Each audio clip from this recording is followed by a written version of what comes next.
This is the 4th recording we've done, and I still don't know how to start one of these. Hold on. I know, it's just awkward.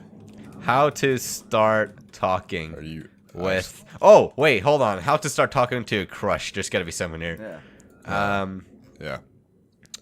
1. Wait for the right time and place to start a conversation. Well, okay. Well, it probably should have been scheduled. This is scheduled. Talk to your crush like you already know him or her. Hey, you know Mugsy. I totally know about the beats you're making, dude. I am so aware of the 808s and all of the music. all of the 808s and the beats and all of them. I love all. Yeah, you know, that is my jam. No, I mean I can start it off like this. So today I had to drop. I didn't have to, but today I put out an Instagram promo that I made for this album or mixtape that I'm executive producing for this dude that I've started working with, Raw, who I've been working with for a couple months. So yeah, just to start off, I mean we have that dropping in April. I exec produced his tape. Okay. Yeah, and he's the dude that I already have a couple of music videos with, and like my main guy that I produce for. So that's cool. Yeah, he's your main character basically. Yeah. He definitely hooked me up with a bunch of his friends down in DC and helped me get a lot of connections down there that I've been really like even before I was into this whole producing shit. Like DC and the DMV area was like a area of hip hop that I was really into, and so he's helped me link up with a lot of people that I even wanted to. I mean, never even imagined talking to in the first place. So No, but that's true. Yeah. You know, like I feel like connections and networking is so fucking underrated. exactly. Like especially when you actually bond with people, that's fucking key, dude. Exactly, and with this producing stuff, when I came back to my Twitter and when I came back to streaming and all that, like the connections I made in the past with YouTube all coming together and really like helping me with like obviously it's not like I know any famous. I mean, Crip's pretty cool. You know, he's got a huge subscriber, but it's not like I know any giant rappers off of this. But it's No, the people that course I've not. met, with you guys, the people that I've met that can just help me. Not able to get my name out there more, but people that want to help me push to help get my name out there more, or want to help me with my music stuff. That helps me a lot when I wasn't using that Twitter or wasn't streaming. I was using like different social medias, so I really was growing my fan base from the ground up when I actually did. I didn't know that I had it on that Twitter still, but when I actually did still have that fan base, that was that core fan base. How long have you been on Twitter, like in general? Oh man, I have I have that 7,000 follower Twitter account that I use now, which I've had for like 2 years, and then I have this other one back. If you guys know Dolan and Gooby, like those little memes, Spoderman, I like those things. I had one of those accounts with like 3K, which I used, and then You did? Yeah, and then I had like What was it called? Moses. It was after Moses, and like I kind of figured. yeah, I talked with the Spoderman guy and like Gooby and all those like popular ones. I was like, I had like 3K, but I was like still pretty popular for like one of those meme accounts. But like back then, how many followers did like the big ones have? They had like, they had like 100K. So I remember like they were that. pretty fucking. Yeah, there were like some they were really pretty big fucking ones, huge. like the Spoderman one and like Dolan and Gooby. Like those had like a huge amount, but those were like people that were doing it for like a long time. And But were they were they like hanging out and did they know each other? I think there was like there were like multiple different group chats of like different like squads in the community, I guess, like the quote unquote community of those people. And like I mean like there were like a lot of different characters that I would be friends with, and I can't even think about like who the fuck they were now. But like that was like such an interesting part of my life because like I really didn't know. Like I didn't have any connection with anybody on that shit. But like, dude, because this is funny, like character wise. I remember back in like 2013, right? I was like 13, 14 years old, and back then teams were like the big thing, and I remember Synergy. I really wanted to be a part of Synergy, and what I did was I was actually a designer, quote unquote, like back then, and I mean, for 2013 standards, I did pretty good. Right. You know, I made I made headers for their YouTubes with like GTA theme where they got the little piles and shit and tiles and whatnot. And when they wanted to like voice chat with me and shit, I mean I was a squeak, dude. So when they started talking and when I replied, they thought I was a woman, and I just played along with it. Yeah. So there you go. So I almost joined and that was back when Ems. That was back when Ems, who was recently in Red for like years. She was in Synergy back then. So. Yeah, so they were like, "Oh, it's so cool. We're gonna have multiple women in the team." I was like, "Yeah, totally. Yeah, of course." Ari almost picked being an e-girl to get into Synergy. So, it was so funny. Like, eventually I was like, she's like, I'm "Fuck just a it. squeaker. Yeah, it means getting into Synergy. Yeah, I'm a girl. Like, just imagine if he actually did make it in, and then eventually his balls would have dropped. Like, what would everyone's reaction would be? Like, I don't know. Dude, I would not talk, period. Like, there's no way. You couldn't. No, I'd give it away. It was the funniest, part of the community. Best, girl impersonation right now. Okay, in my defense right now, I'm a little sick. I don't know if really? it's, I am too, actually. Yeah, we're not both obvious. pretty sick. Yeah, after all the kissing. What? Excuse me? Just kidding. Anyways, I can't, dude. My throat is fucking hurting as I talk. You just gotta give it your best shot, you know? Yeah, you have to do it. I can't do it, man. I just can't. I'm a woman. My balls don't drop. I don't know, My man. balls don't drop. I don't. They have balls, but they don't drop. Yeah. Yeah, they're just hanging up there Yeah. like fucking pineapples. My balls don't drop. But you've been producing for about 6 months now, right? Yeah, Is that right? it just got to about 6 months in March. So yeah, I started that pretty much right when I got into college, right when I started transitioning into college. And So you can go. you wait, hold on. You graduated May 2018, correct? Yeah, May.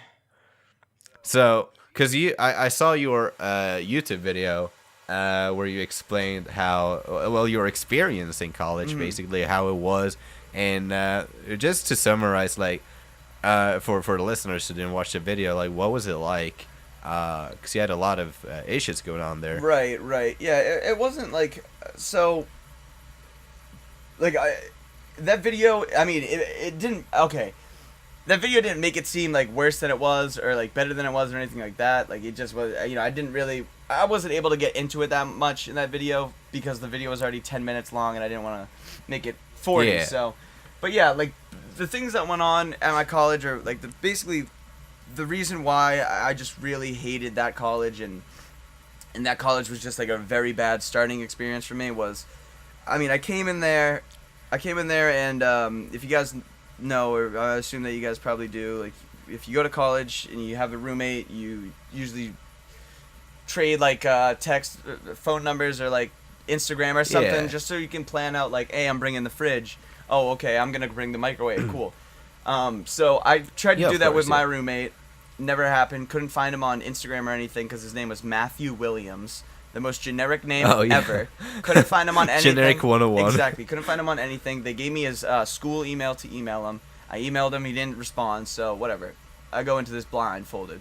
And so I bring microwave, fan, TV, all that shit.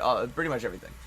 The mini fridge, pretty much everything. And then just because I had no idea what this kid was gonna bring, so I just brought all my shit, and I move all my shit in, and we're about to leave to go get lunch, and he comes in with his family, and I'm like, oh, yeah, I see his brother, and he looked like this football player. I'm like, oh, okay, cool, oh, what's up, say what's up to them, and then I see who the kid is, and he looks, a little less athletic, a little more on the internet troll side.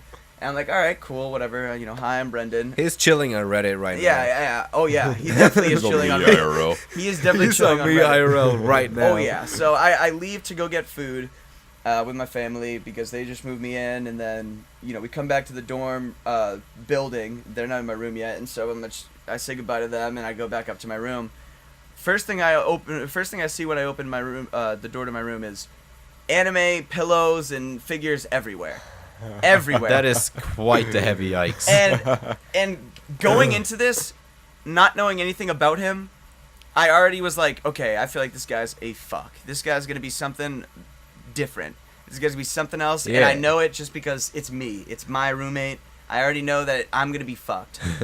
And so Dude, I already would thought not that, tolerate that. I already thought when I was gonna walk in there that he was gonna be some weeb or something was gonna be wrong with him. But when I walked back and saw the anime figurines and all that, the pillows and shit, I was like, okay, well, this is how it happened. This is how it all goes down. And then with that, my classes were pretty good. Just really didn't.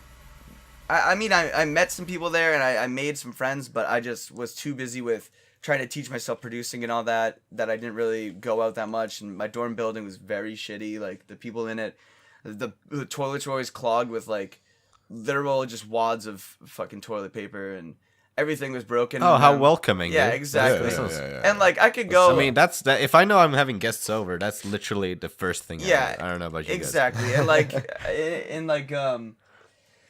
I don't know. I could go for days about every little thing that my roommate did or everything like that. But it basically, you know, this kid played Destiny a lot. His kid was.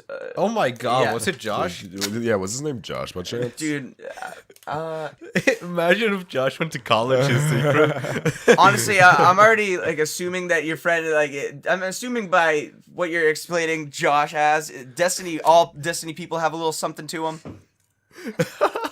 Dude, it's so funny because, like, okay, so shout out to Josh. You know, probably sleep until noon at this point. And no, but it's so funny because he's such a Destiny nerd. He's not a weeb. He watches anime, so, But you Destiny know, nerd, like, yeah, I know what you mean.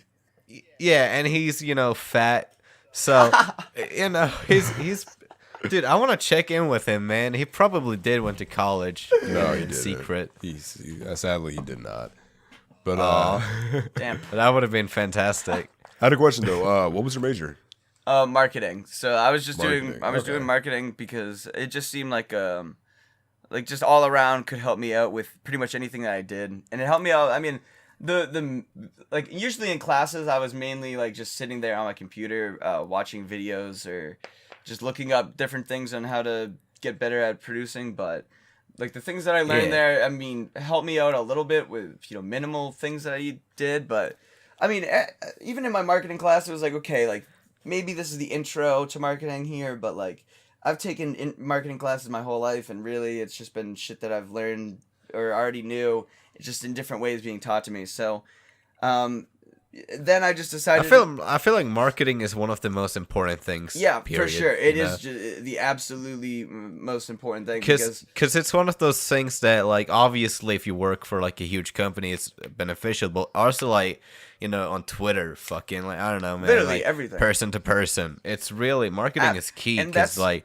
it's all about presenting something in a clever way. Right, and with the producing community and a lot of the people that are on YouTube and like that kind of producing type beat community, Yeah. a lot of those people don't really see it like not don't really see it as like a marketing business, but like market it as their, you know, have to copy the next person bigger than them. They have to copy Cash Money AP, who's like the biggest type beat producer on YouTube. Oh yeah, So, him, yeah. right. So yeah, they have I'm to aware. if they see him making a bunch of like Gunna and Lil Baby and Drake type beats, they'll just that's what they have to do to get popular. So they'll start doing that. But they don't realize that they're just gonna get lost in the huge pool of Gunna, Lil Baby, and Drake type beats. I mean, that pool is massive right now. So But I think a lot of it comes from, like, second guessing. right, exactly, You know? and they're like, oh, what will people enjoy? What won't people Right, enjoy? Like, right. who the fuck And- cares? and- Just make your art. And after, you know, 5 months of doing this, I really was second guessing myself, and I had doubts on my own music and my own creative process, whatever. And that was just because I Yeah. wasn't really exposed to anybody who's been doing it more than or longer than me. I would, you know, before I logged into that Twitter or started streaming, it was really just people, my friends, like, that I was showing my music, and they like really thought it was good. But, you know, me being like, you know, hard on myself, just because we're all hard on our own, you know, on our passions, we're hard on like the shit that we're passionate for, just to make sure we're the best. Of course. I would always just be like, yeah, you know, it's good, but like, I don't know, you know, that hi-hat's a little blah blah blah. But I would start streaming and all that stuff, and people that were producing for like 5-10 years, I mean, like 1 through 10, all that, we're just saying, or would come to the stream and say, whoa, like, this is crazy, how did you do that? Or, you know, can you teach me how to do this, blah blah blah. And I was like, okay, you know, this is starting to get weird. Why are people that have been doing this for way longer than me, they should like obviously know way more about this than me. But you're like the fresh fruit. But you know? yeah, realizing that, okay, obviously me teaching myself about producing was more about just me teaching myself FL Studio and how to put what was already in my head onto the page. And so yeah. in those 5 months, it was really eat, sleep, breathe videos on FL Studio and producing and all the techniques, all like the not just the basics, but I wanted to know the basics on absolutely everything. So, okay, I already know how to make beats tapping on a desk. How can I do that in here? So now with that, when I present myself on stream and on Twitter and all of these other things, the fact that I just come across as different, not even with the sound, but like you can just scroll through music production Twitch and like my stream will just pop out because like the whole thing just looks different. It just looks like, it looks really just nonchalant, but then in the same way like really done to the best, because really type B producers are just producers on in the YouTube community, like Nick Mira. If you don't know, he's from Internet Money. Like, Yep. yeah, if you don't know, he's like the producer for Juice World mainly, and so he Yeah. does. Okay. He streams on Twitch. It's like him and one other dude that are mainly the YouTube producers that stream on Twitch, and they get like Nick Mira will get like 200 viewers, and the other guy KBZ will probably get like, I don't know, maybe 100. Give or take, yeah. Yeah, and But now- like, is it thing like about streaming though? Like, because I seen that you've been doing streams on Instagram and Twitter, and I don't know if you're doing more than on Twitch, but like, how come you're doing it on these social medias instead of like this one established platform, Twitch, of course? Like, is there a specific reason, or is it just like you like Twitter? Well, so my main thing is Twitch. The main thing that I stream on is Twitch. I've streamed on Twitter and Instagram before, but it'll mainly be like, I don't know, kind of like interludes, I guess, to the next stream.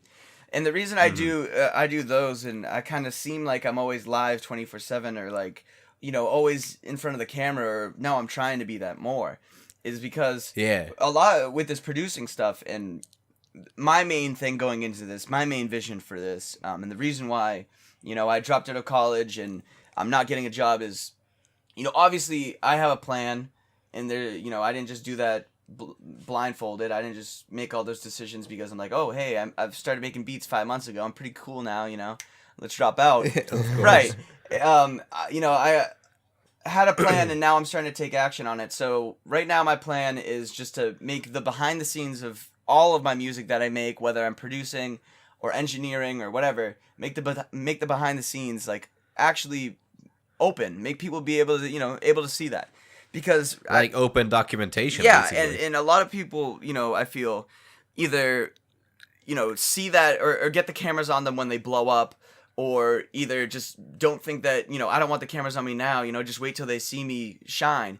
Well, now I feel like, okay, well, let me take the chance, or let me take the opportunity to do what absolutely nobody's doing right now, because there are a couple people doing it. You know, as I said but before, that's like, Nick Mira, I think a lot of people would have loved to see Drake before he blew up, Right. like behind the scenes, and see what happened. and even the people you that know? are doing it now, as I said before, Nick Mira and KBZ, they're literally just, you know, mainly just doing cookups on stream, and mine are more like, you know, obviously, I'm not saying anything about theirs, 100%, of course, but mine, you know, are more like I don't know, more sociable. It feels like I want to like have it more like a learning experience for everybody. So when I start my streams, when I do my Twitch streams, that's really my main priority. So when I do my Twitch streams, it's more teaching. It's teaching based, but I don't want to come across as like a teacher, because if I say, hey guys, I've been doing this for 5 months, let me show you what I can do, or let me show you what you can do to get better, that's gonna come across like I'm, you know. Yeah, they're gonna think like, what do you know? Right. You know? Yeah. And That's like that's when why I made Wait, go. progress in Vegas, like Son of Vegas, in like 2013 or shit like that, and I said, you know, like in my videos, you know, they're edited like shit, you know, Right. and I told people what to do. That'd be garbage. Right. And that's why I waited this long. I mean, I waited for 5-6 months, and that doesn't seem long at all, but I waited, you know, to get on this Twitter, to start streaming, to start using my YouTube, or even Instagram, like Twitter, all that stuff. I would wait and be like, okay, all right, my beats are ready for me to start marketing on this Twitter now. Okay, cool. Let's start using this Twitter. and see the feedback that we get, and if people like my music and people are still, like my tropical Twitter, if I come back onto that, Yeah. I think my music's ready, and I think that I'm ready to, go. Because when I went back onto that Twitter and went back into streaming, I was like, okay, am I ready musically for this? Am I ready promotionally for this? Like, am I ready marketing wise? Do I have the Twitch layout? Do I have like all my shit set up? So I did all my Twitch, my Twitch package or whatever the fuck they call it.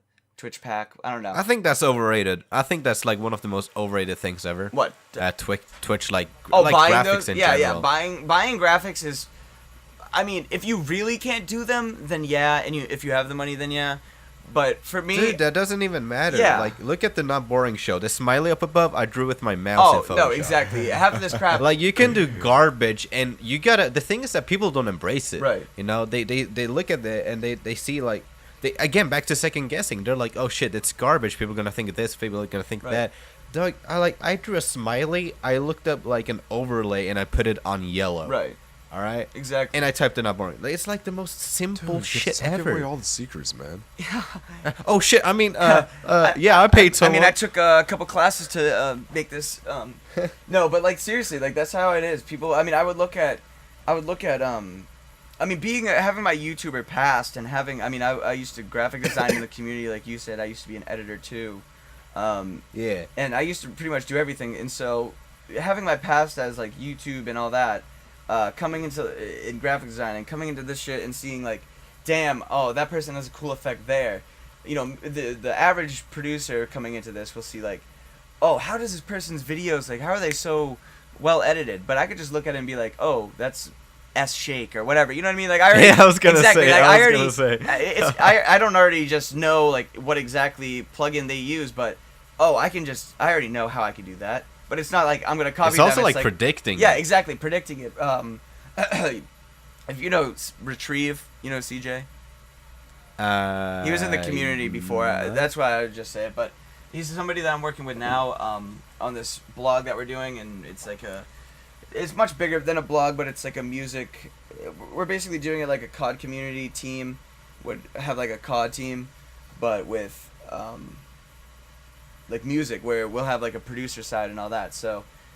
Okay. Yeah. I feel. Yeah, it. yeah. Like, I don't know, man. Like teams, or I don't know what to call them, but let's say teams. Just everyone knows what we're talking about, right? But I feel like after Horizon, no, but after I left Horizon, I kind of stopped caring about teams. And I don't know if it's because of Horizon or if it's just like I just grew out of it. Yeah. But like, because I felt like, what's the point? I'm still making the same content because I was making highlights at the time, right? Yeah. And I the highlights were like the same, episode after episode, week after week. Right. I did different type of videos. The only difference was that now I had Horizon in front of my name. Yeah. And I really don't. Maybe I'm missing something, man. But like, I feel like if you're a good content creator or a good artist or a good whatever it is, Drake's not gonna be in a team, or like fucking Eminem, or Ricky Gervais, a comedian. Like, they're not gonna be in teams because they're like individually talented. Right, but you could also say that Drake does have the OVO sweatshop, which is a team. Yeah, I was about to say OVO. Yeah, but that's Look, not. I don't know much about Drake. I just said Drake. Right. Just No. That's why I'm like gonna go into explaining it. So I just said team just to get like just a basic idea, but it's not like so we call it. There are things called groovy gardens, and it's not like I'm groovy Mugsy or groovy tropical or anything like that. They're at groovy Mugsy Beats. Group. That's just literally so basically what we're doing with this, and I can get into this because this is a big, also a big part of me dropping out. I mean, not obviously because of the success of it, but just because of my plan and me and CJ's plan and all that. So basically, what I talked about earlier with my stream and trying to give a background into, or a behind the scenes look into the music industry. Literally we're trying to do that, but on a much bigger scale, because I obviously can't just do that on my own Twitch. Mm-hmm. So we have this music video production company, or just video production company in general too. Seatbelt Films, which we do like interviews, with our artists. We do music videos for other artists and all that stuff. And with the team thing, it's basically going to be like not as in teams where it's like, this is the producing team, this is the artist team, whatever, but it's like we have the Just artist, different groups, we have basically. the artist side and we have the producing side, and so basically we'll do like how I'm doing on Twitch right now, where I'm streaming my beat cookups or engineering. Producers in the team that we have, producers in Groovy Garden that we have are going to be able to stream on the Groovy Garden Twitch and do those cookups, but like we're going to be able to do multiple ones on that one Twitch. So it's like you get a different amount of content from like totally different producers, people who have totally different sounds. And then you also have the engineers that can go on there and engineer the vocals while they're online. And then we have artists like Dame and stuff like that. But does that work though? And don't get me wrong, I'm No. not. I understand. But look. Like, let's take again Horizon, perfect example. I don't think Horizon ever had we can't really more viewers than like the individual streamers. Okay, we have to say this right now. And maybe this Horizon is is a horrible example. I just want to get that across. Horizon was utterly dead when me and Slips came into that team, and that little kind of life that it had is gone now. And there's no hate to the team, but they started from the bottom in 2010, and they like, you know what I mean. We had to try and rebuild that up from like the bricks and the rubble that was remained. So of course, it's not really like that. It's much like, we're not taking it as a COD like we're not putting Groovy Gardens in the COD community or anything like that.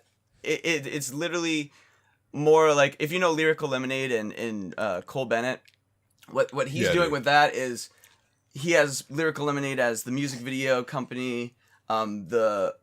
He does like events, like music, like shows. He does like more things on the big stage. But with Groovy Gardens, it's sort of like that. But we have a blog for our artists and for different art. Like we do blog posts on our artists, like our albums, our producers, all that stuff. And then we do it on like the big stage people like Drake or whatever.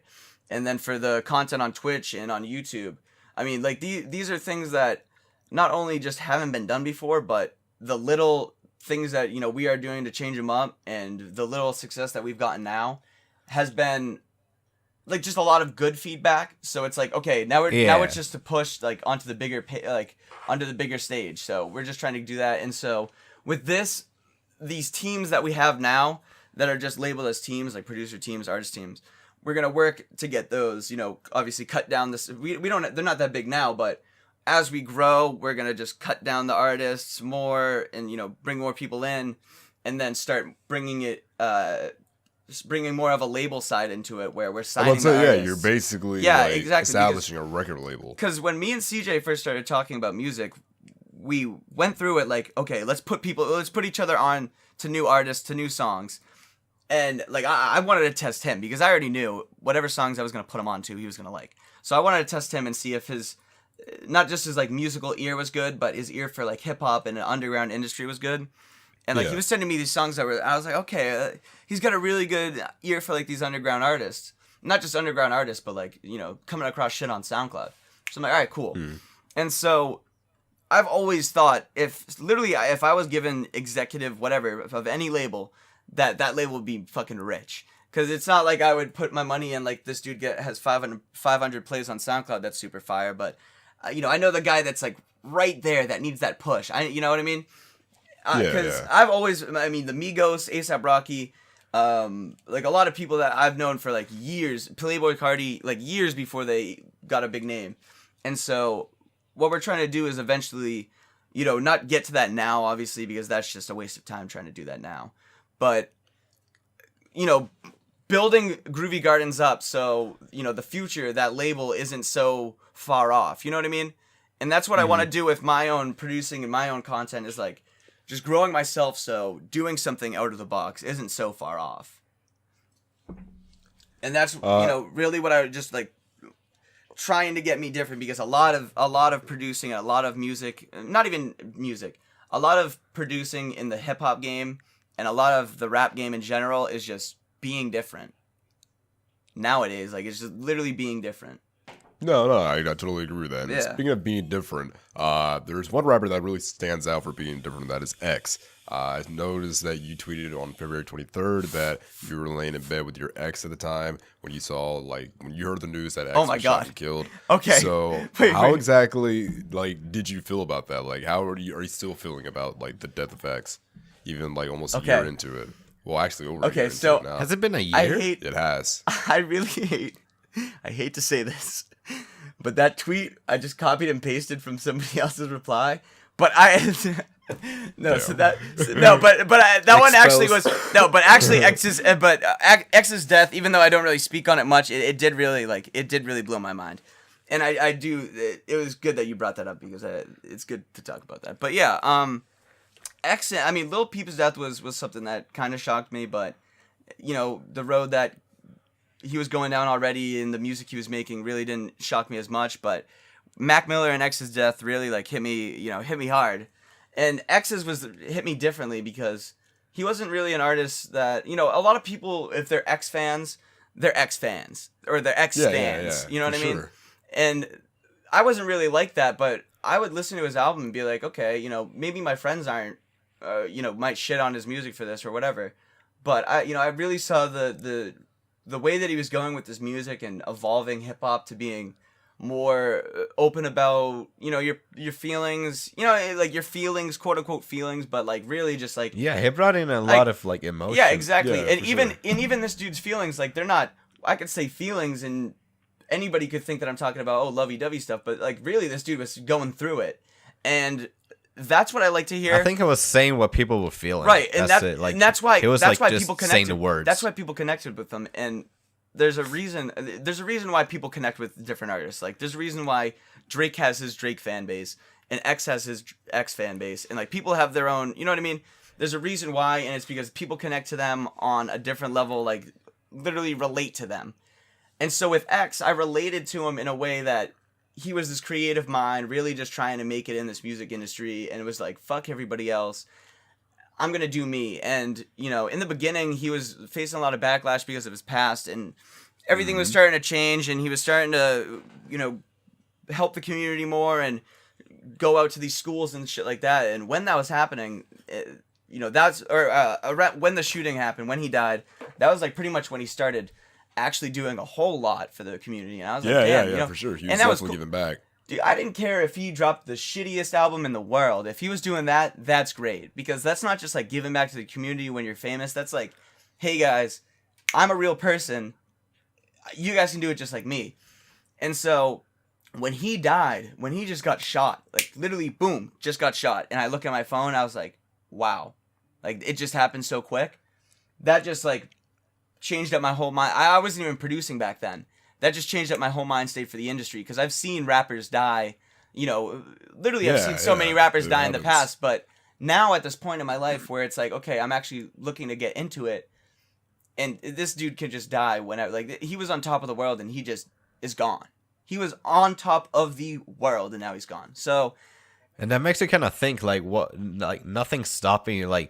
There's no person exactly who is 100% safe. No, for maybe sure, for Trump. sure. But There's one thing I want to pull out though. After his death, he was getting compared a lot to Tupac, and just based off how he influenced the game of rap and how he influenced our generation, basically is similar to how Tupac influenced the previous generation. Right. So how do you feel about that exactly? That comparison. And those people who people who get upset about that comparison, and I've heard that comparison, people compare that. Compare Tupac or X to Tupac a couple times, but I've never people can disagree with it because they obviously didn't make the same music. I mean, fuck, they died 30 years apart from each other. No shit. Yeah, so, for sure. So the thing with that, the reason why I would actually say yes, and I would agree with that, is because he really did. He was starting to get that voice and starting to do really good for the community with his voice, no matter his past, which was the same with Tupac. He didn't have any crazy past like X, but he was starting to change that thug life mentality into more of a thug life. Just be real. You know what I mean? Just do you. For sure. And the fact that he died at 20, Tupac died I think at 26 or 25. and then think X was so. more around like Look the early 20s. The fact that they died really at their peak in that like 20s era, or not 20s era of their life, was like, and the impact that it was on the hip hop industry. Yes, that is totally like that comparison is 100% comparable. Like I can do that. I agree. Yeah, a lot for of comparisons and a lot of these like, oh, this person is like blah blah blah in hip hop. I've come to realize is just actual true. It's true to a point, and the people that are gonna disagree with that are the people that don't see it eye to eye, and they're gonna disagree to their core because they're just fans of that person. They don't see it that way, or they don't want to see it that way. I don't know, dude. Like, so I think it all comes down to social media in general, and this is like not only exclusive to hip hop, but like I don't know. Have you guys heard about the Captain Marvel? Like, how many bad reviews it's gotten? Yeah. Yeah, I've heard a little bit. Yeah, I've been hearing a little about it. Yeah, so basically, I think it released on International Women's Day. I'm not sure. It released think around so. that. I think it did. Yeah, and obviously the movie, like it's been established by Marvel that the movie's made so that young women, girls, you know, can look up to it and be like, okay, you know, women can be superheroes too. Mm-hmm. Yeah, Cool. I don't think there's anything bad about that, though. That's a great thing. No, Personally, I absolutely, completely agree that's with that. fucking fantastic. You know, empowerment and shit. But Periods. I've been watching a lot of movie reviews recently, and one of them, of course, on Captain Marvel. And I heard about a lot of them said the same thing, that it felt kind of forced. And what do you guys think of that when it's like forced? Yeah. Whether it's like an agenda or like a topic or whatever it might be. What do you feel like when it doesn't come naturally? Well, I can start. This is something that I've been thinking about. Like, so the past week, I've been thinking a lot about what I've seen in the music industry over the past 18 years of my life. I'm 19 now, and so over the past 18 years of my life, and then now, okay, why am I seeing this all now? And like with what you said, being forced, like forcing, like a persona or forcing anything. With a lot of the music industry and a lot of the people coming up in the music industry, they feel like they have to be different, so they either feel like they have to be different or ride a wave. And so doing that, it's gonna seem forced that they're either trying too hard to be different or they're trying too hard to be somebody else. And so Yeah. and with a lot of that, that's not gonna you can get popular off one song because maybe you sound like this person, but it was, you know, that song was hard. But if you keep forcing it, people are gonna like see that, and you're gonna fall off. Like that's gonna be the thing. Like you forcing it, even if people don't see it, you're going to fall off because of that. It's not natural to you. You didn't grow up like that. You didn't live like this. So you could be. Yeah, you can but the thing is that when you like try to sound like someone, when you're like copying basically someone's either voice or the way they rap or the way they sing, whatever it might be, like at that point, if you're trying to be different, that's like the opposite of that. Right. You're already like going Right. in a path that someone else has already gone through. Because there's two ways to look at the music industry nowadays, and that's a lot of people are trying to be different, and a lot of people are trying to be the same. I mean, I can name a bunch of people that are trying to be like Lil Pump, Icy Narco, fucking what's his name, Kid Buu. Like, there's a bunch of people that are just trying to look like Lil Pump. It may not sound like him because I don't need to listen to their shit. I already know. Skinny from the 9. I don't need to listen to their shit.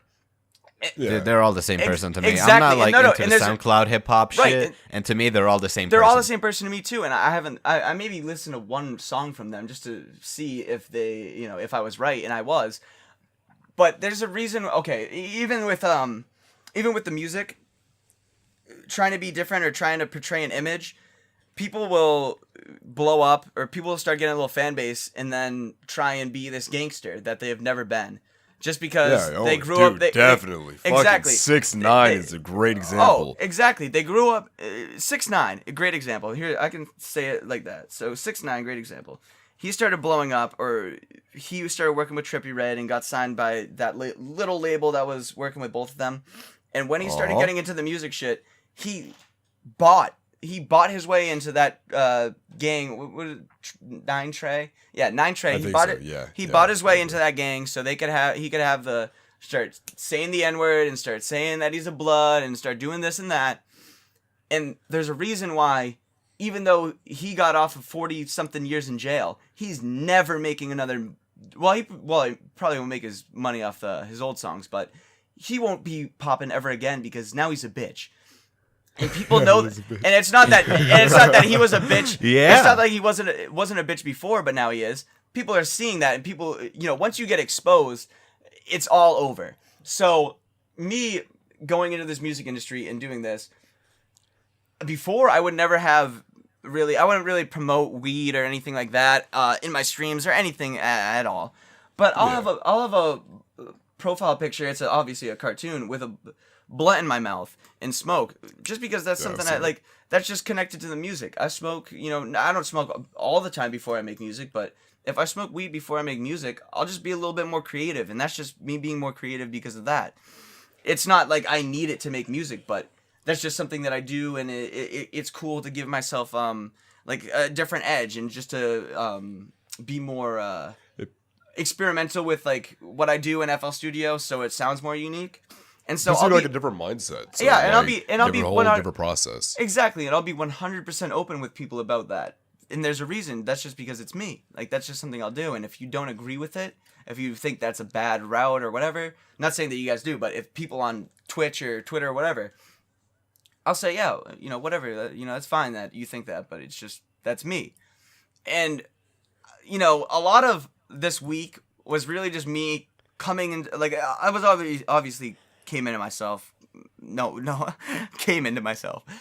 I obviously came into my own mindset and had my own mindset my whole life, but literally, how long is it? Literally, this whole week, or the whole past 2 weeks, was just me like really thinking about, okay, why is all this stuff happening now? Why, after 5 months of producing, am I actually seeing the progress that I wanted to see the past 19 years of my life? Because I've always been into hip hop, always wanted to have my foot in the door some way, and I realized, it wasn't that I already was this producing guru, or it was fate that I was a producer or whatever. It was that I took the time, that 5 months, to learn FL Studio, and so all my knowledge of rap and the changing industry and the evolution of the sound, it's all coming onto the page now. Oh, okay, that's why, I sound different. That's why I sound unique now, because I already had that uniqueness to me, and in that idea of, that's how I would totally take over the game. Now I could actually put that onto the page. And so now I'm just being open about myself, and I won't hide anything because I don't have anything to hide. And even the things that before I would have to hide would just be because I had insecurities and doubts in whatever I was doing, and I didn't know if, maybe if I said that, it just wouldn't work. It just wouldn't help out. But now I can just be like, yeah, I smoke weed to make music, or I smoke weed and make music. It's not a big deal. But like that's it's just something I do. That's yeah, it's just something I do. Yeah, for right. sure. It's not like I do. It's not anything crazy like I fucking pop Molly and make music. You know what I mean? It's something that's average that everybody do every single day. And the fact that I do it to make music, people are gonna relate to that, even if they don't make music, just because they smoke weed, and maybe they just fuck with the fact that I do that too. And I don't, I'm not gonna just fuck with them just because they smoke weed. But hey, if they do that, that's cool. That's awesome. And that's like a marketing thing, like literally just marketing yourself right. Because you don't have to, I can market myself to be the next whoever, but if I did that, I wouldn't just be me. I'd market myself to be them. If I market myself to be me, whoever relates to me is going to relate to me and follow me, because they're going to see that. Yeah, I mean, that's because it's your content, that's your music, exactly. that's your persona, that's everything, like, because, like, I don't, when it comes to, like, comedians, for example, I mean, fuck do I know, but comedians, I don't listen to, like, fucking, what is the boring girl? I was gonna Amy Schumer. I was gonna say that before. Amy Schumer. I was gonna say that before you even said the boring girl. I was gonna say. Yeah, like I would never, sit through an hour listening to quote unquote her jokes. I think she tries too hard. And it's not even just because she's a girl or tries too hard. A lot of she female fucking comedians steals jokes too. She steals. Dude, jokes. I feel like there's this huge agenda. Okay, dude, I'm gonna get so many like sexist. Like, I know. But listen, okay, here's my opinion, and if you don't agree, fuck off. This is my podcast and Corey's podcast, so fuck off. Is it my podcast? No. And Corey's podcast? And Corey. No, but what I was gonna say my opinion, and then I wanted to say podcast. Anyways, listen, right? When it comes to like this, I'm all in for equality, obviously. I live in Sweden, modern country. Everyone's getting paid the same shit, to do the same job. Fantastic. And IKEA, so we got the whole thing. No, but on a serious note, there's a lot of female like comedians who I don't know, maybe it's because they're boring flat out, but they seem to always have this like agenda. They're like, my vagina is huge. Yep. Like, I don't care. Make a funny joke. And it's the same thing, and I always relate this back, or I've been relating things back to music, because they just do, but, like, even with music, with Nicki Minaj and Cardi B. B? Yeah. Oh my God, they're I heard that, like, top. song. She was like, oh, my pussy. I was like, what the fuck? I mean, I can't go a song without hearing about their pussy, and it's not just because, seriously. it's not because I'm straight. I mean, I fuck with pussy. I fuck with it, but I'm not gonna be the one rapping about it. Like, the main audience for rap is guys. So, and just so that all the SJWs listening right now, look, if a guy talked about his dick, I would not be interested either. Yeah, right? I'm not gonna be talking about my dick just to make either. that clear. But the fact that that's fucking you know, weird. I can 6ix9ine talks about his nuts. Right. I don't listen to him for a reason. And here's the thing with that. I can say that I let my nuts drag because I got nuts, but I can't say that, pussy good, pussies, whatever. I can't, because I don't even have a pussy. Even if I did, even if I didn't have a problem with saying that, I couldn't say it. So I could say I'm gonna let my nuts drag, and I don't have to fuck with 6ix9ine. But shit, I'm gonna let my nuts drag either way, even if he said them. I mean, maybe when I'm older, when they're expanded, further down. Yeah. After I have a cane and shit, and then they're actually dragging on the floor, and they got a little wrinkle to them. Or after the sauna. Since we're on this topic, how do you feel about Blueface and he has 2 dicks in his pants? Is that what he said? He has 2 dicks in his pants? What did you say? Yeah, that's one of his lyrics. I forget which song it is. He's like, got 2 dicks in my pants. I'm like, I don't know. I'll be honest. I don't. What does that even mean? I think he's talking about that. He's got his dick and then one like dick gun. Like just one in reserve, just in case. Like he's got his dick and then the other dick is the gun. I don't know. I would hope that there's or maybe it was like I'm thinking like maybe he's talking about like the length is equal to 2. I don't know like how he's really saying that'd be clickbait. Honestly, Blueface, I fuck with Blueface just because he's got really unique bars. So I mean, shit. If I gotta think about something like that, if I gotta actually think about what the fuck he's saying, then. Dude, okay, I just don't understand what he's saying. Sometimes I'll be completely honest. Like, Bleed It at the very beginning. You're not really black. Shut up. Whoa. So at the beginning of Bleed It, like it starts off like Bleed It. I'm like, what? Like I had Aria listen to it, and Aria, you listened to this like 5 times. I know you don't remember because you have a terrible memory. This was no. I remember. And he still had no idea even after I told him what it said. I mean, after you told me, because I understand you, but like when flow? he said it, was like, oh, no. Like, what the fuck? No, because it's just like the English? mumble plus the flow. Yeah, I guess. Yeah, I mean, but with me, a lot of like the mumble rap, I can really just understand just because like, just hearing a whole shit ton of mumble rap, you really understand. Same. Yeah, you really understand like. Even if they have, because there are some really fucking crazy ass accents. Like a lot of people I work with in DC have like, I fucking love the DC like DMV accents because they have like, they'll say like 2, but they'll say 2, like 2, like I don't even know why they say it, but it'd be like 2 as in 200, but they'll say it like TUE. Like I don't even know why they say like words with O's as like UEs, but that shit sounds fucking sick. Because they're stupid. I guess. I don't know. But like, I mean, that's the only reasonable thing you could say. No, it's so strange to see like the different like exact geographical, like it's so weird staying in like different areas how they just talk, because like if you listen to like E40 type rap, he enunciates every word, and it's just like it's crazy because like he keeps the flow and the speed, but like he still enunciates every single syllable. Yeah, I don't know, it's that's why absolutely insane. That's why I like Blueface a lot when he came out, was because I really liked E40 and like Sugar Free and people like that. People who like, you know, people would say they rapped off beat, but I would listen to, I mean, Blueface, he does rap off beat, but E40 and Sugar Free, like, even when they were rapping quote unquote off beat, that shit was on beat as fuck. Like that shit was so yeah, it was. That's why you know, Blueface just started a couple months ago rapping, and so the fact that he's kind of like, I don't really, he's not like me, you know, totally, but the fact that he's starting to get his own unique sound, or like people are gonna be like, oh, what the hell is this? And he's just starting out, and he's got really his own unique thing, and his bars are pretty. Mop the floor, had the west side just to catch him slipping. I was like, what the fuck? Like that did not just come out of his mouth.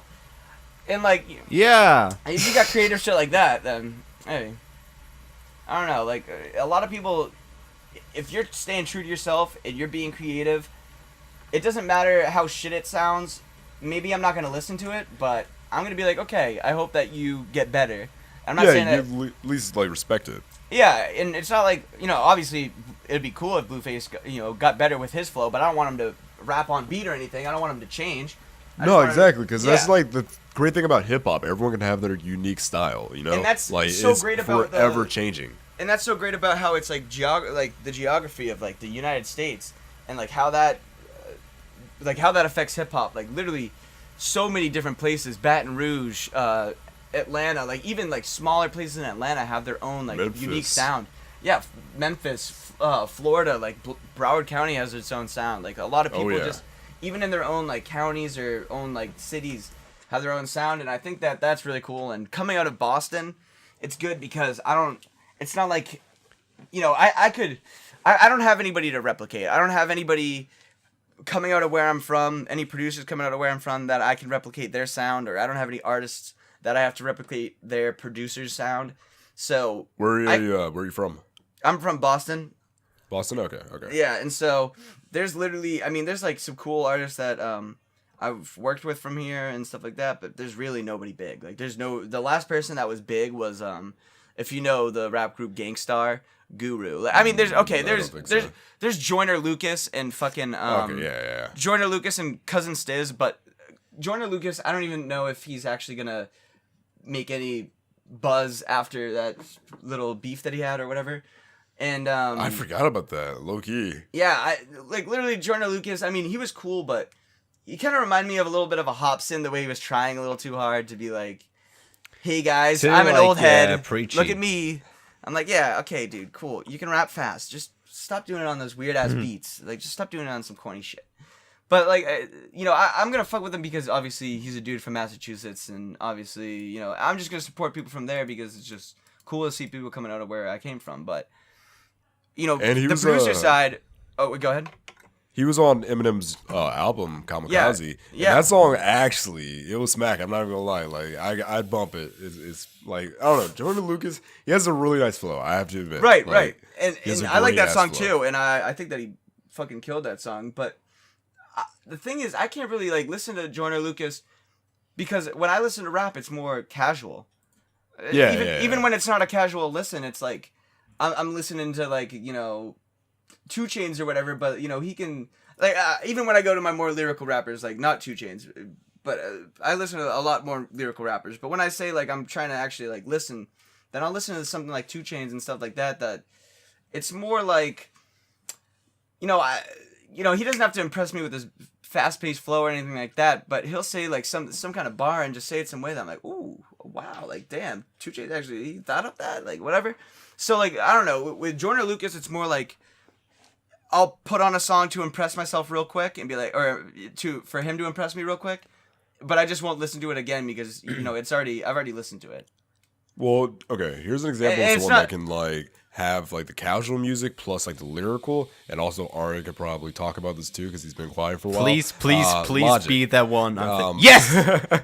Yeah, I don't fuck you with listen to Logic. Logic? Really? No, I'm kidding. This is the end of the podcast, guys. Thanks for listening. Okay. I've been a fan of Logic since like 2009, like since his first, like, dude, I've been in the community, the COD community since, I've been in the community since back in since it was born. So I'm a huge fan of Logic, and now I won't listen to him as much because he's just going down his own route, with that 1700 song.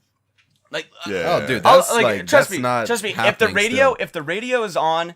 If that shit's on the radio and there's nothing that I like more than that, I'm going to put that on. And I'm going to fucking sing along. I'm going to sing my heart out because that's my dude Logic. But I'm not going to play that when I'm just chilling or whatever, smoking with my homies because that's not just what they listen to. So but no one does. Right. But you know what I mean. Like, but you know what I mean. Like, you can't, that's like, not casual music. Like 1-800 is not. If you think not you as in you, but like you as in people. Right.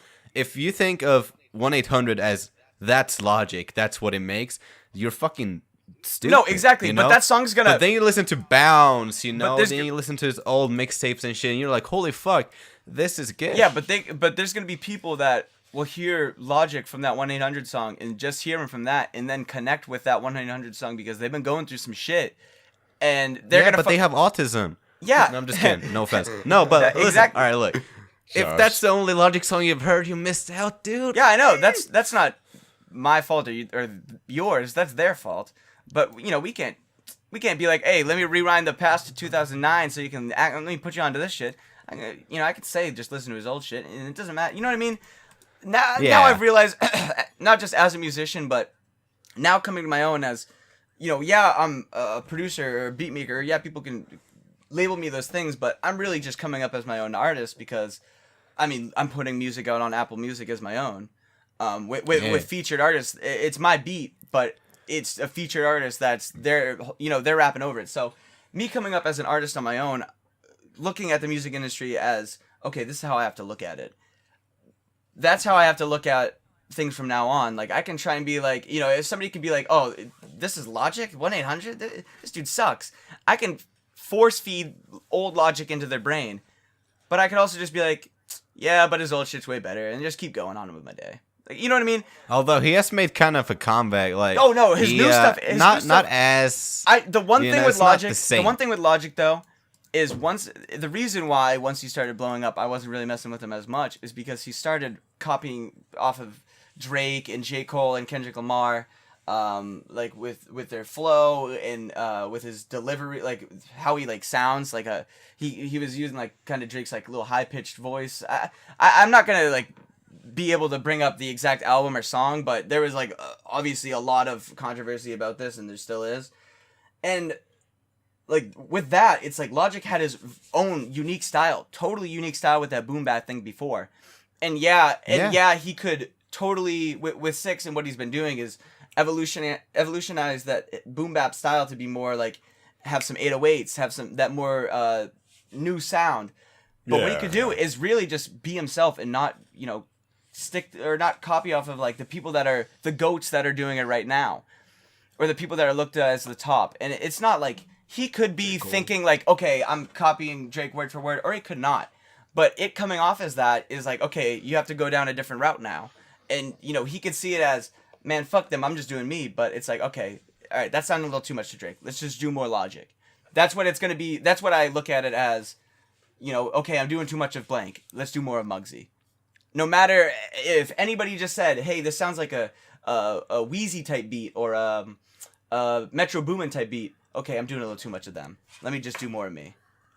That's really how I look at it now as an artist, and how I realize how I have to look at it to get any kind of success and sustain that success.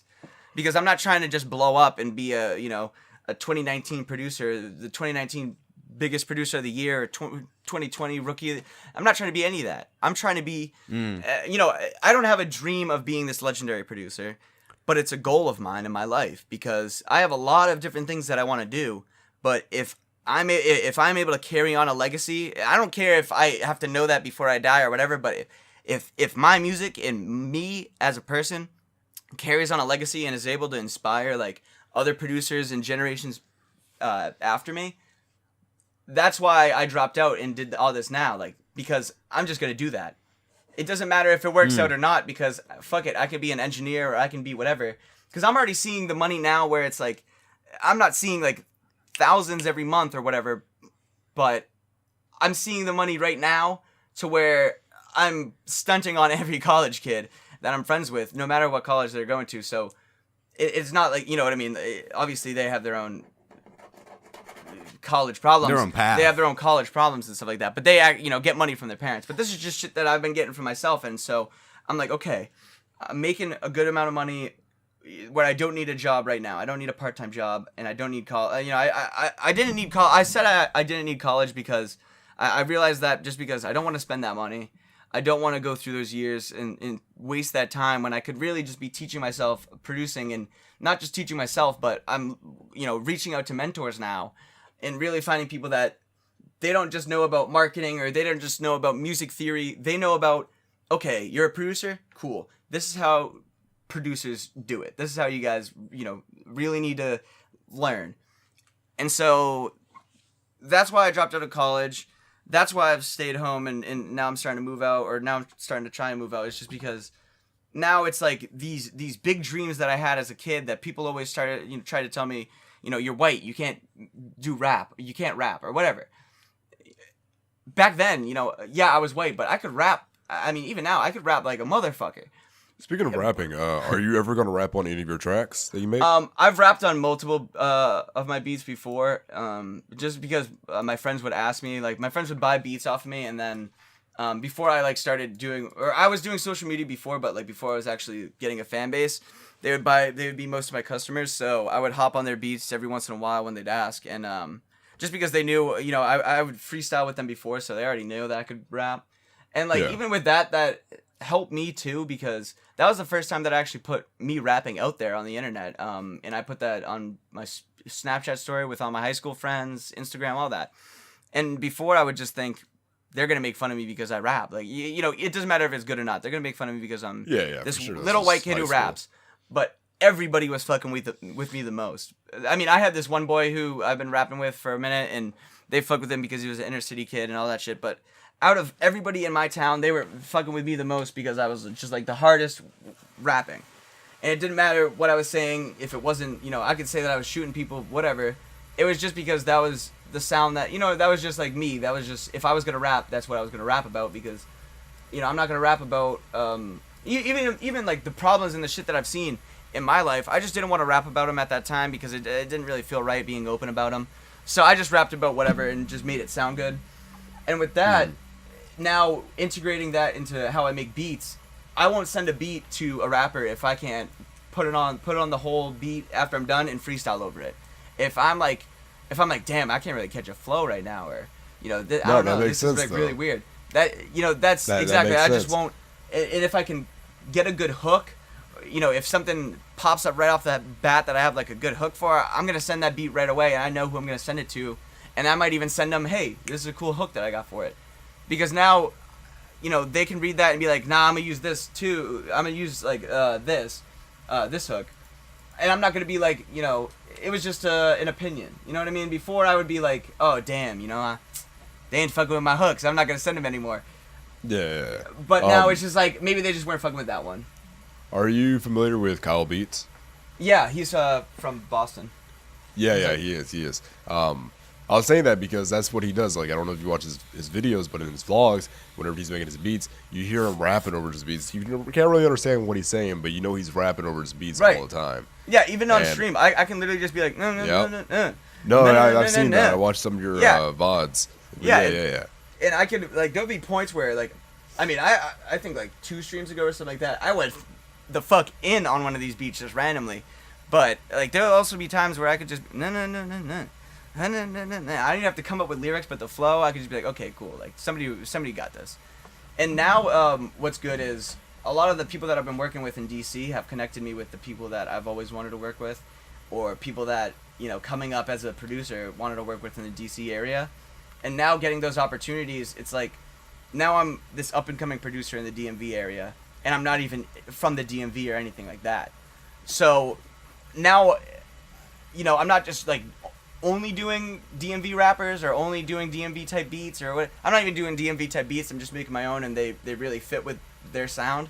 But no, that's how it should be though. Yeah, no, exactly. But the thing is, how I'm starting to do it on YouTube and how I'm starting to do it on Twitch. With my social media, nobody from the DMV, no producers. The biggest YouTube producer out of the DMV is this dude Create, and he produces for DaBaby, and he's produced for a ton of artists that are starting to blow up now. But he's really the only person doing it on YouTube, and his type beats are getting 1-2K views. So, and I'm every time I do a DMV type beat, it's getting 300 something views. So I'm like, okay, now I'm already starting to get with those 2 videos, 3 DMV type beats that I've already done. I'm already getting a little bass, a little core DMV bass. Cool. So let's not just stick to only DMV, but that's gonna be my main focus right now. That's gonna be how I'm gonna get my name out there, because my name Mugsy Beats isn't really popping in the Boston streets, but it's popping in DMV. And that's crazy to me because I've never been to DC. But I can go up there right now and just walk down the street, walk down the streets that, those people that, they know those rappers. I could just walk down the streets and be like, hey, I'm Mugsy. And people will actually know me. People will actually be like, oh, shit, you're the dude who makes Ra's beats, or you're the dude who makes blah, blah's beats. And you know what I mean? And I plan on moving down there. I never planned on moving down there because it's DC and the DMV area, Maryland and DC is a really, really bad area. Yeah, really, it's not like, great, like there's bad, like Compton. America, Compton isn't. Yeah, I keep forgetting Aria isn't even in fucking America. But like. Yeah, I know about those places. Yeah. I know all of them. No, but like California has Compton. Oh. California has Compton, like Brooklyn, like those are like really those areas. But DC, it's like the biggest drug there is PCP. Like the violence there is just fucking nuts. And me going down there before, like months ago, dude, I wouldn't even plan on going down there. Like really in those. I mean, I could go to DC obviously, but I would not plan on going into those streets. But now it's like I actually plan on moving down there. I mean, hopefully next year, just because I don't like have people that'll have my back. Like I do. Like that's already been told me. Like I have people that have my back and all that stuff. Nothing's gonna happen to me. Don't worry. But there's a reason why nothing's gonna happen to me either way, and that's just because I could be with those people, but I'm not like throwing up the gang signs. I'm not with the guns and all that shit. I'm just gonna be in my house making beats, and if I'm out with them, I'm doing shit. Common whatever. sense. Like I feel like that's just common sense. Like exactly, common sense, and that's why I work with these people because they're not stupid. They're not stupid. They have kids, and there's a reason why they're doing rapping now, and they've been drug dealing and doing all that gang shit their whole lives, but they have kids now, and so they stop doing all that. Maybe they still sell weed or do that, but they don't do all that violent shit just because they have kids to feed, and they have a mouth. They can't not be there. They can't be dead. Of course. Yeah. So they're just gonna take it. Okay, let's just take everything that I've learned over the years into the booth. Now's my time to actually start this rapping shit. And so they've been doing this, and now that I've started that with producing, we're really on the same mentality of the street mentality, and not street as in like gang violence or anything like that, but like street out the mud, like get it out of the gutter mentality. Because my setup and all this shit may look fucking great to people, to whoever, but really like this is just either shit that I've found or like shit that I've gathered or been saved up years to get. So being resourceful and like having that like street mentality where it's like coming out of the mud, it's really been able to help me get inspired to do this shit. Because now dropping out, now I don't have a job. It's not like fuck man, like I'm really gonna need to get a job. I can't pay for this. Fuck, like now I need to get a job again. Yeah, I don't want to steal your moment. I just gotta blow my nose. But yeah, keep going. Yeah, all good. But it's like I'm not gonna think that, and it's not because I'm gonna think about a job down the line and just be like, no. It's just I have to make this happen now. Now I've just not made I've given myself hardships with college and whatever and all these obstacles to get over. Okay, here's my biggest obstacle in life so far. I dropped out of fucking school and don't have a job, and now I'm sitting on my ass making beats. And I've been doing that for a couple months, obviously, with school. But now it's like, okay, this is full time. Let's do it all now, and I'm just going full speed ahead. And a lot of people 100%. A lot of people who are producers will see me streaming for 9 hours as something crazy, but literally I'll just go live and just be making beats for 9 hours and chilling. I'll just look at the stream and be like, oh shit, it's 9 hours. Well, I'm tired as fuck now. I'm hungry as a motherfucker. Let's end the stream. Well, that makes sense though, because you'd make beats either way. Might as well make content outside of it. Right, too. And that's the reason why I want to give this behind the scenes look, is because it's not anything crazy. It's not anything it's not anything any genius had to come up with. It's just something that somebody who already knew about the YouTube thing, and like, I already knew about all that shit. So it's like, oh, people would love to see that. And now I'm starting to show them, and people are starting to like it. Anything from Instagram stories to your like Twitter live streams, or like anything really that shows that shit's happening. Right, and that's why I try to be like how it's happening. Right, and that's why I try to be live 24/7, because even if I'm not making beats, I may be designing a cover art for somebody. I'm gonna have it live just because people know that, hey, Mugsy's alive. Mugsy's kicking. Like it doesn't matter like if people thought I was dead or not, but I'm still. The thing about that is, you said you were a marketing major whenever you were in college before you dropped out. That's literally marketing yourself.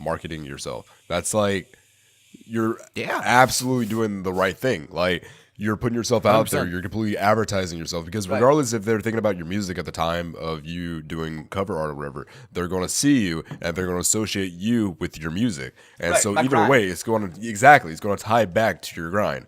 Right, and so that's why I dropped out of college, regardless of being a marketing major or not, or maybe even doing like a music major or whatever, is because if I taught myself FL Studio and how to make the beats that I can make right now, within 5 months, and I learned how to market myself over like I learned that over years of my life. Just really noticing the little things in life will help you with marketing anything, and dropping out of college was just me realizing, okay, everything that's gotten me to this point so far has been me, not just me teaching myself, but like hasn't really been school teaching me. I mean, they have been helping me get the, how they say like high school, you don't need it for the real world, but it's like to help you, get an idea. Dude, high school was ass. Exactly. And I got a real idea of like, college. Of the real world out of high school and seeing like, okay, people that are bullies or people that are like the cool kids in school are just people who and have like egos, are just people who have their own doubts and insecurities, but just people always tell them, hey, you're so hot, or like, hey, you're so cool, whatever. And like you're realizing what that whole high school hierarchy means and why maybe I was looked at as this kid at the bottom of the high school hierarchy, or not at the bottom, but looked at by those people. But really, I was friends with all those people for a reason. That was just because I marketed myself well. But it wasn't marketing myself like, hey, let me make new friends. It was just like, that's just how I came across, to them, and they liked it. So I'm like, okay, cool. Let me put this onto a bigger picture. Let me just be my complete and utter self. And, now I don't have to worry about who's going to, fuck with me or not, because I've already realized that when I've tried to be myself, it's already worked. So now let me not care who laughs, or let me not care about who unfollows me, or who swipes up and tells me I'm a loser. Let me just do it, because now it's working. And I can, in 5 years, show them, hey guys, look, it's worked. You could have hated on me a while ago, but look at me now. And realizing, oh, okay, well, if that's gonna happen 5 years ago, I just gotta change that shit now. I can't just, start doing it like this. Like, doing an interview or something like this before would have been really really cool, but I would have been like, an interview me? Like, why? But it's just, but I realized, like, it's just because I do, my story with producing and all that stuff is really interesting, because with college and all that, and me coming back into all that is very interesting. And then Aria also mentioned to me there was a point of your life that you were like off the internet, like you were completely just away from the internet or something like that. Yeah, that's during college. Yeah, yeah. Was it? Okay. Yeah, and with that, sure. Yeah, and I can talk about that. And with that, it was like, basically at my college, there wasn't, in my dorm building, there was very like shitty Wi-Fi. Like the Wi-Fi, I couldn't like get onto the internet. I'll be like, the main reason why I was producing like a shit ton, like eat, sleep, breathing producing, was because I literally couldn't do anything else, like game or anything on my computer, because the internet didn't work, and the Ethernet cable, like the thing that they had for an Ethernet cable, the like little tong was broken in it, so I couldn't fucking even use it. So I'm like, okay, cool. So I wasn't able to get on the internet, and my plan was to actually start streaming and doing YouTube, and I was gonna like do like music reactions and like music video reactions then. Or just get a new Ethernet cable. I mean, they're pretty cheap. No, the plug-in to the wall. Where you plug it into. Yeah. My Ethernet cable was fine. Yeah. And so I was gonna stream and do all that, but with my roommate being one of probably the most hated person in my life, I wasn't gonna do YouTube or anything like that, regardless of actually having the internet or not. I mean, I probably could have, but I don't know if I was going to, because fuck that kid. Like, I don't want to just do that shit. Like, you know what I mean? Like, if you had somebody that you hated in the room with you 24/7, you probably wouldn't be comfortable going live and be like, hey, what's going on, everybody? it's your boy Arya. yeah, Like, of course. you know what I mean? Like, you just wouldn't be comfortable Yeah. with yourself doing that.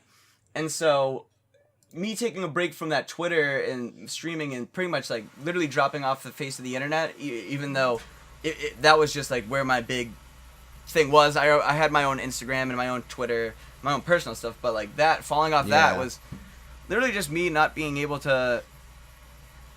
I mean, access anything. I could go on Twitter and be like, hey guys, send in your videos, you know, whatever. Just be the same lead director or the same YouTube guy that I was before, but I couldn't watch those videos. Like, I actually couldn't. Like, even if I could, it would be a struggle and like all that shit. So, I wouldn't put myself through that or put anybody else through that. Me trying to make that happen when it didn't. So I just was like, all right, I'm just gonna give it a break, and then I'm gonna come back when I'm ready, or when I know that they're ready for me to come back. And when I did, when I came back, I really thought that the feedback was gonna be all negative. Like, I thought that people were actually going to think that I just, you know, am coming back because, hey guys, now I'm a producer. Sorry I left before, blah blah blah. But it was good that I put out that video, and I would show you now, but I actually deleted all of them. But I had like 100 different 5-minute takes that I did, and I would either like, because I wanted it in one take just for a quick Twitter video, but I would either like break out crying or like just fuck it up, and I just didn't want to, like, you know, I just wanted it in one take. But like the last one, I was just like, all right, fuck it, like, I'm sick and tired of doing this. I've been doing this for like 3 hours. It doesn't matter if I cry or whatever, because the crying wasn't like just me like being sad. It was just me being emotional about being like glad that I'm back and getting the getting the exception that I was getting back, that I never really expected that I was gonna get. And like the feedback from that video, you know, I'm not gonna say like obviously I didn't fake cry for any views or anything like that, but that video helped. Did people actually think that? No, they don't think that. Okay. There's a reason why they don't think that. Is just because it was really genuine. Like, I thought that people would just, you know, see that and just not think it was genuine, but they really did see that it was genuine, and me leaving or putting that take up instead of all the other ones where or just like trying to hold back tears or just trying to make it seem as professional as possible.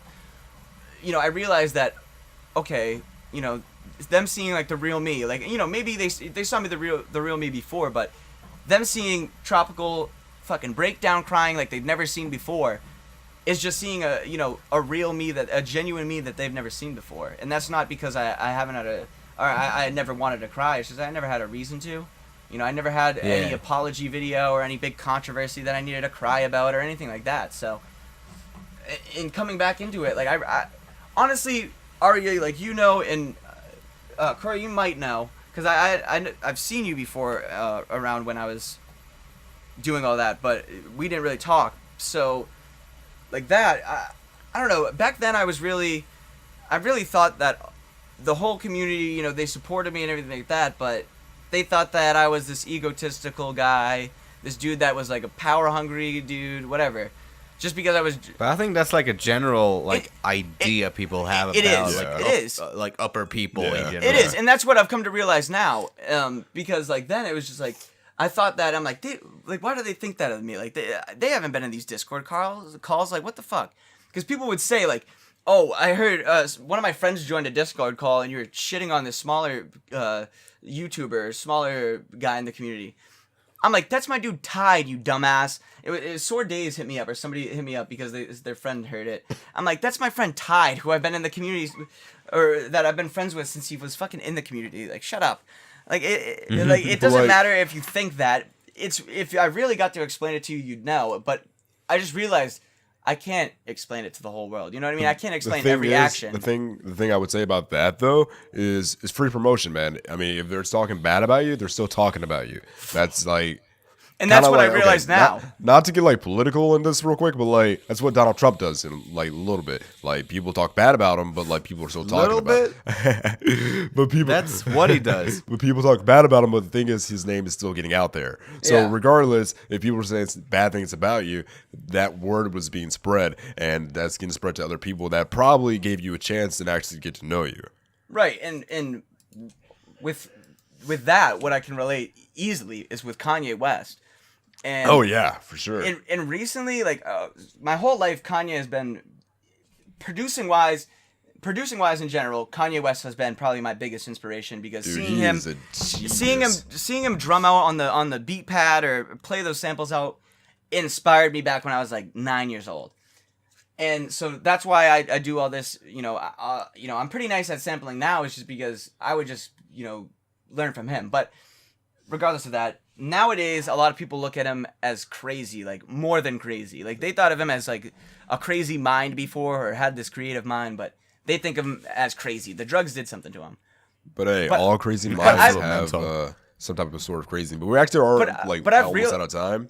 And okay. there's one question I really want to get out there. If you Yeah. could produce with if you could work with 3 artists from any generation, they could be deceased, they could be alive right now. Which 3 artists would you want to work with? You can't pick me though. I mean, I'm Yeah, just too good. Aria so- is my favorite rapper, but I'll have to say, Of course. all right, my 3 artists would be from any generation would be Big Al because he's my favorite rapper of all time. Would be Kanye West because I think that he's just a fucking creative ass mind, and I don't know. Probably nowadays it would be Steve Harvey. fuck Black Boy Slips. JB. Be Black Boy JB because I think that he's All sick. right. Yeah, and That's then a respectable list. yeah, and then producer wise, just Metro Boomin and all of them. So yeah. That's not too bad. That's not too bad. All right. Anything you want to plug real quick, by the way, before you say bye bye? At Mugsy Beats on everything except for Twitch, and SoundCloud. Mugsy with 2 Y's on SoundCloud, and then Twitch is Tropical. So, yeah. Oh, you still have that? Yep. Yeah, he does. I saw that. Okay. Anyways, y'all, if you're into music and beats and shit, you know where to find some good shit. You know, we got Mugsy here. If you got offended by the female comedian thing before, fuck you, I don't care. All right, see you guys next week. But really, this has been me. Corey. Check him out. This dude's woke as fuck. Yeah, he Hey. actually is. He is actually fucking woke as Yes, fuck. sir. Yeah, man. Anything else you want to say before we go? Like, Corey, anything? Fucking first interview ever as a producer, and in general. Yeah, So on the I Not Boring Show. I just want you guys to know that you guys are the first ones to interview me in my life. So if I ever Yeah, do we get took his famous, interview if I ever do get famous, then it's you guys. Yeah, just Yeah, tag us. we earned bring a us record, with Yes, man. sir. you. All right, catch you guys next week. Peace out.